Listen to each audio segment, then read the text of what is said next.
बिस्मिल्लाहिर्रहमानिर्रहीम अस्सलामु अलैकुम। लास्ट टॉपिक जो हमने पढ़े थे उसमें हमने पढ़ा था क्लासिफिकेशन ऑफ एड्रेनोसेप्टर एंटागोनिस्ट। ठीक हो गया। अब हम पढ़ लेते हैं clinical uses of adrenoceptor antagonist. उसमें भी हम अल्फा ब्लॉकर्स को फिलहाल इस वीडियो में डिस्कस करेंगे। अल्फा ब्लॉकर्स जो होते हैं वो नॉन सेलेक्टिव ब्लॉकर्स भी होते हैं और सेलेक्टिव ब्लॉकर्स भी होते हैं। पहले हम बात कर लेते हैं नॉन सेलेक्टिव ब्लॉकर्स की, जो हमारे पास काम आते हैं इनके अंदर, इन क्लिनिकल यूजेस के अंदर। तो इन क्लिनिकल यूजेस को याद करने के लिए मैंने जो है एक कोड बनाया, वो है PMC OCR। ठीक है, PMC OCR। ठीक हो गया। PMC, P से हमारे पास फियोक्रोमोसाइटोमा, M से मेस्टोसाइटोसिस, C से कार्सिनाइड ट्यूमर, A से हमारे पास एक्सीडेंटल लोकल इन्फिल्ट्रेशन, O से ओवरडोजेज ऑफ एम्फेटामिन, और C से सेडेशन ऑफ क्लोनिडीन, और R से रेनॉल्ड फिनोमेना। और पिनाइल इलेक्शन भी हमारे पास उसके अंदर कुछ हद तक यूज़ होते हैं, इनके अंदर हमारे पास यूज़ करते हैं। सबसे पहले आ जाता है फियोक्रोमोसाइटोमा। फियोक्रोमोसाइटोमा क्या होता है? हमारे पास जो हमारे पास एड्रीनल ग्लैंड होता है, एड्रीनल ग्लैंड, वो भी एड्रीनल मेडुला,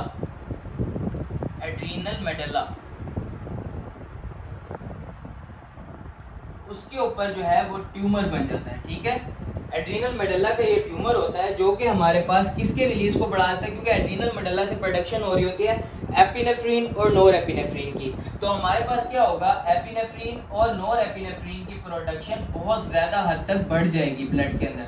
एपिनेफ्रीन और नोर एपिनेफ्रीन, इनकी प्रोडक्शन हमारे पास ब्लड के अंदर बहुत ज़्यादा बढ़ जाएगी। तो अब जो है हमने क्या करना है, वैसे तो फियोक्रोमोसाइटोमा एक ट्यूमर है, इसका ट्रीटमेंट एक्चुअली नहीं है, मतलब इस अल्फा ब्लॉकर ड्रग इसकी ट्रीटमेंट नहीं है। हमने सिर्फ ये क्या करवाते हैं, एपिनेफ्रीन और नोर एपिनेफ्रीन क्या करवाती हैं, हाइपरटेंशन करवाती हैं, क्योंकि ये ब्लड वेसल्स को कॉन्ट्रैक्ट करवाएंगी। ठीक है, और हमारे पास क्या करवाएंगी, वहाँ पे हाइपरटेंशन करवाएंगी। तो हम प्री सर्जिकल, वैसे इसके लिए क्या किया जाता है, सर्जरी की जाती है, सर्जरी फॉर ट्रीटमेंट। तो pre surgical management of hypertension के लिए, pre surgical management of hypertension in pheochromocytoma, surgery से पहले, क्योंकि हमने जब भी एनेस्थीसिया देना होता है पेशेंट को, तो हमारे पास ज़रूरी है कि उसका हाइपरटेंशन ना हो। ठीक है, हाइपरटेंशन कंट्रोल्ड हो, बहुत ज़्यादा ब्लड प्रेशर कंट्रोल्ड हो उसका। तो हम pre surgical management of hypertension in the patient of pheochromocytoma हम क्या देते हैं, नॉन सेलेक्टिव अल्फा ब्लॉकर्स देते हैं। ठीक है, नॉन सेलेक्टिव अल्फा ब्लॉकर्स। ये बात हो गई हमारे पास फियोक्रोमोसाइटोमा की। अगली बात आ जाती है मेस्टोसाइटोसिस और कार्सिनाइड ट्यूमर। सबसे पहले आप एक चीज़ याद रखें, जो हमने पढ़ा था ना कि नॉन सेलेक्टिव जो हमारे पास एड्रेनोसेप्टर एंटागोनिस्ट होता है, जो कि फेनॉक्सीबेंजामीन होता है। ठीक हो गया, फेनॉक्सीबेंजामीन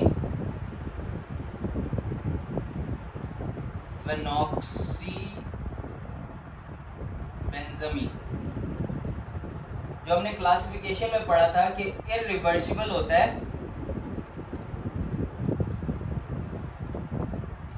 इरिवर्सिबल अल्फा ब्लॉकर में आ जाता है, इरिवर्सिबल और नॉन सेलेक्टिव अल्फा ब्लॉकर।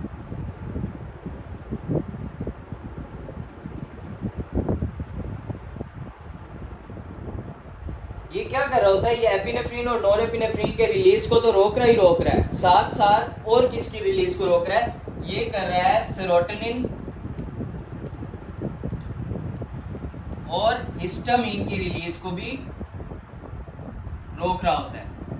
ठीक है, सेरोटोनिन और हिस्टामिन की रिलीज को भी रोक रहा होता है। तो मेस्टोसाइटोसिस में क्या होता है, हिस्टामिन की रिलीज बढ़ी हुई होती है।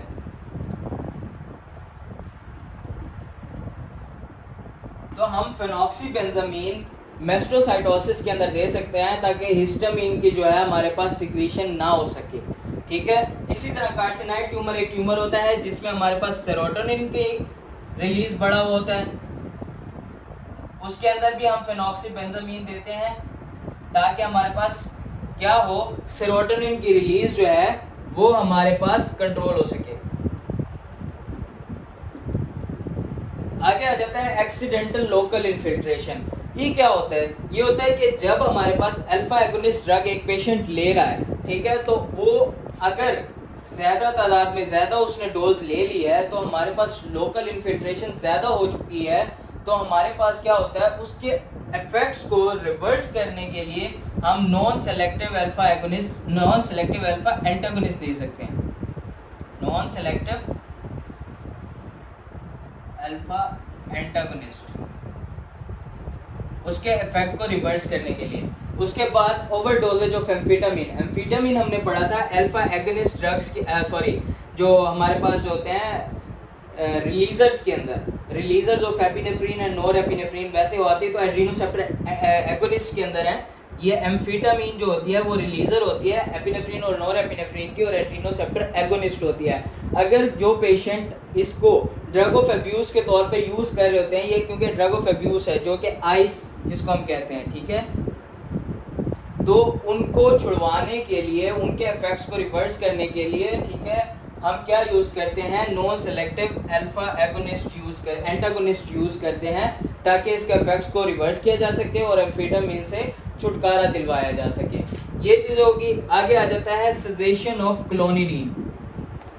अब क्लोनिडीन हमने पढ़ा था कि अल्फा 2 एगोनिस्ट होता है, ठीक है। क्लोनिडीन का हमने इफेक्ट पढ़ा था, हमने आमतौर पे ये किया था कि क्लोनिडीन जब हम नॉर्मल डोजेस में देते हैं तो ये क्या करवाता है, अल्फा 1 एगोनिस्ट जैसे काम करता है और ब्लड प्रेशर को इंक्रीज करवाता है। जबकि हम इसको अगर लार्ज डोजेस में देते हैं तो ये क्या करता है, ये ब्लड ब्रेन बैरियर को क्रॉस करता है और साथ वहाँ पे alpha receptor, pre synaptic alpha receptor को, प्री साइनेप्टिक अल्फा रिसेप्टर को ब्लॉक करेगा। अच्छा, अब प्री साइनेप्टिक का क्या मतलब है, ये फर्ज करें ये हमारे पास दो नर्व्स हैं, जो ये साइनेप्स से पीछे वाली है ना, यहाँ पे जो हमारे पास रिसेप्टर्स होंगे अल्फा, यहाँ से एपिनेफ्रीन और नोरेपिनेफ्रीन ने रिलीज होना है, तो यहाँ पे क्या करता है, प्री साइनेप्टिक एपिनेफ्रीन जो अल्फा रिसेप्टर होते हैं उनको ब्लॉक कर देता है, क्या, क्लोनिडीन। तो और यहाँ पे क्या करवाता है, एपिनेफ्रीन और नोरेपिनेफ्रीन को रिलीज को इनहिबिट करवा देता है, खत्म करवा देता है। तो जब ये रिलीज नहीं होगा तो हमारे पास क्या होगा, ब्लड प्रेशर को रिड्यूस करेगा, बीपी को डिक्रीज करने के लिए। अच्छा, अब इसका मेन मकसद क्या है, मैं आपको इसके सजेशन ऑफ क्लोनिडीन क्यों बताना चाहता हूँ। ये होता है कि जब हम बीपी को रिड्यूस करने के लिए क्लोनिडीन देते हैं तो हम क्लोनिडीन को सडन सजेशन नहीं करवा सकते। अगर हम उसका सडन रिमूवल करवाते हैं तो बीपी एकदम से बढ़ जाता है, बीपी जो है वो बहुत ज़्यादा इंक्रीज कर जाता है, ठीक है, और रिबाउंड हाइपरटेंशन आ जाती है, रिबाउंड हाइपरटेंशन। तो इस रिबाउंड हाइपरटेंशन को कंट्रोल करने के लिए हम क्या देते हैं, एड्रेनोसेप्टर एंटागोनिस्ट, जिसमें अल्फा ब्लॉकर्स देते हैं, नॉन सेलेक्टिव अल्फा ब्लॉकर्स देते हैं, ठीक है, ताकि इस रिबाउंड हाइपरटेंशन को कंट्रोल कर सकें और आहिस्ता आहिस्ता क्लोनिडीन को ख़त्म करवा सकें, उसके अंदर थेरेपी की इसकी सजेशन करवा सकें। नेक्स्ट आ जाता है हमारे पास रेनॉल्ड्स फिनोमेना। रेनॉल्ड्स फिनोमेना क्या होता है, रेनॉल्ड्स फिनोमेना ये होता है कि जब सर्दियों के अंदर कोल्ड वेदर में हमारे पास एक्सट्रीमिटीज, फिंगर्स और टोज, वो क्या होता है, उधर की जो वेसल्स होती हैं वो कंस्ट्रिक्ट करना शुरू कर देती हैं। तो कंस्ट्रिक्ट होते होते वहाँ पे जो ब्लड सप्लाई होती है वो कॉम्प्रोमाइज हो जाती है और वहाँ की क्या होता है, ब्लूइश डिस्कलरेशन आती है। रेनॉल्ड फिनोमेना ये क्या होता है, cold weather, fingers and toes, इसके ऊपर क्या होगा, वस्कुलर कंस्ट्रिक्शन,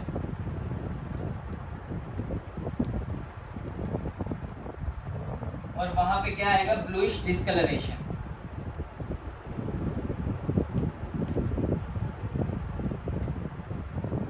ठीक है, इस वस्कुलर कंस्ट्रिक्शन की वजह से वहां पे ब्लूइश डिस्कलरेशन आएगा और हमारे पास वहाँ की ब्लड सप्लाई कॉम्प्रोमाइज़ होगी और ये भी हो सकता है कि वो जगह ही डेड हो जाए, टिश्यू डेड होना स्टार्ट हो जाए, क्योंकि वहाँ पे ब्लड जो है जो नीडेड है वो नहीं पहुँच पा रहा। तो इसके लिए हम क्या करते हैं, वस्कुलर डायलेशन करने के लिए एक्सट्रीमिटीज में वस्कुलर डायलेशन करने के लिए हम क्या देते हैं, नॉन सेलेक्टिव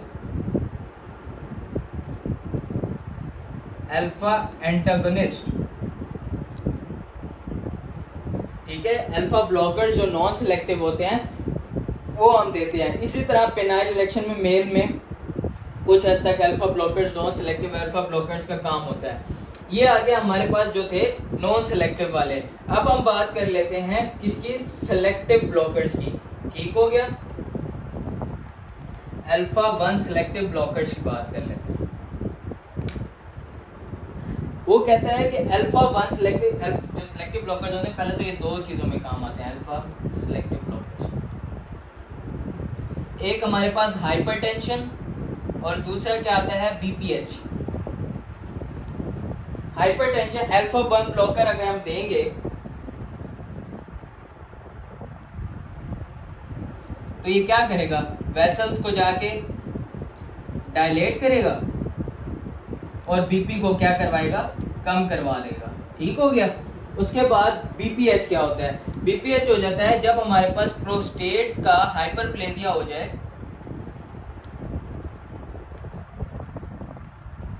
तो क्या होता है, यूरिथ्रा जो है उसके बीच में जो पड़ा होता है वो कंप्रेस हो जाता है, ठीक है। यूरिथ्रा जब कंप्रेस होगा तो क्या होगा, यूरिन की रिटेंशन होगी ब्लैडर के अंदर। तो अब क्या करते हैं हम, अल्फा 1 एंटागोनिस्ट देते हैं,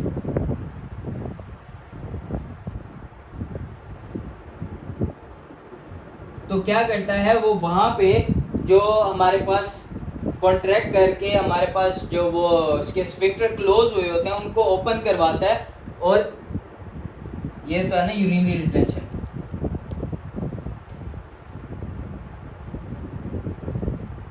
अच्छा, अल्फा 1 एंटागोनिस्ट क्या करेगा, वहां के स्फिंक्टर को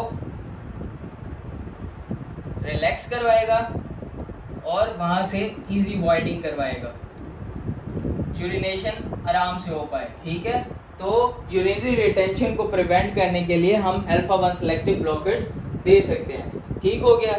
ये हमारे पास इफेक्ट्स आ गए कुछ। अब हम थोड़ी सी इसी के अंदर ही इसकी टॉक्सिसिटी की बात कर लेते हैं। 4-5 पॉइंट हैं टॉक्सिसिटी के। जो इसके इफेक्ट्स है ना उनको थोड़ा सा बढ़ा चढ़ा दें तो हमारे पास क्या बन जाती है, उसी की टॉक्सिसिटी। आमतौर पे क्या करवाते हैं, ब्लड प्रेशर को रिड्यूस करवाते हैं, ठीक है, जो एंटागोनिस्ट होते हैं। तो ये क्या करवा देगा, ऑर्थोस्टैटिक हाइपोटेंशन, ऑर्थोस्टैटिक हाइपोटेंशन, एक इफेक्ट तो ये आ गया, ठीक है। अच्छा, अब हाइपोटेंशन करवाते हैं तो उसके रिफ्लेक्स में क्या होता है, टैकीकार्डिया हो रहा होता है। तो टैकीकार्डिया बहुत ज्यादा हो जाता है तो हम लिख देते हैं इसका इफेक्ट बढ़ा के मार्क्ड रिफ्लेक्स टैकीकार्डिया,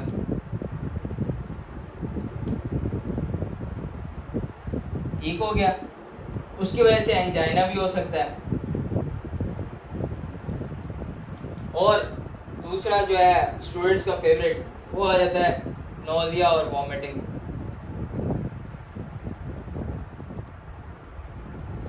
ठीक हो गया।